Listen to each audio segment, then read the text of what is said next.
আপনারা জানেন যে বিগত ১৬ বছরে একটি ফ্যাসিস্ট সরকারের কারণে বাংলাদেশের যে সরকারের সবচেয়ে গুরুত্বপূর্ণ যে অর্গানটি আমাদের বিচার বিভাগ, সেই বিচার বিভাগের উপর একটি অনাস্থা তৈরি হয়েছিল এবং এটা এতটাই চরম পর্যায়ে গিয়েছিল যে এটি একটি প্রহসনের জায়গায় চলে গিয়েছিল। আমরা বিশ্বাস করি একটি দেশকে যদি সামনের দিকে এগিয়ে নিয়ে যেতে চাই তাহলে সবচেয়ে বড় আস্থার জায়গা হওয়া উচিত আমাদের এই বিচার বিভাগটি।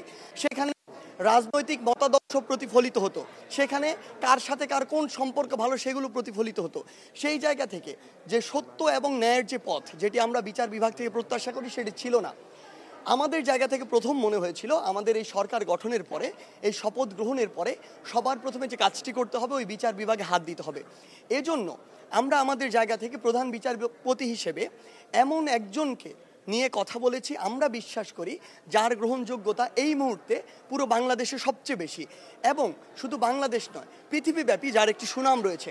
সেই জায়গা থেকে আমরা বিশ্বাস করি তার প্রতি পুরো দেশের মানুষ তাকিয়ে রয়েছে, কারণ বিচার বিভাগের প্রতি যে অনাস্থাটি তৈরি হয়েছে সেটি অবশ্যই ফিরে আনতে হবে।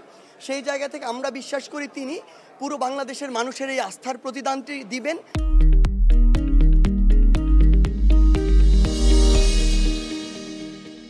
এবং পুরো বাংলাদেশে এই বিচার ব্যবস্থাটি আর কোনো রাজনৈতিক আদর্শের ভিত্তিতে নয়, আর কোনো দলাদলির ভিত্তিতে নয়, কিংবা আর কোনো মতাদর্শের ভিত্তিতে নয়, বরং যেটি সত্য, যেটি ন্যায়সঙ্গত এবং যেটি আইনগতভাবে ঠিক সেটির ভিত্তিতে বাংলাদেশের বিচার ব্যবস্থা চলবে এবং পুরো বাংলাদেশের বিচার ব্যবস্থার উপরে বাংলাদেশের মানুষের আস্থা ফিরে আসবে।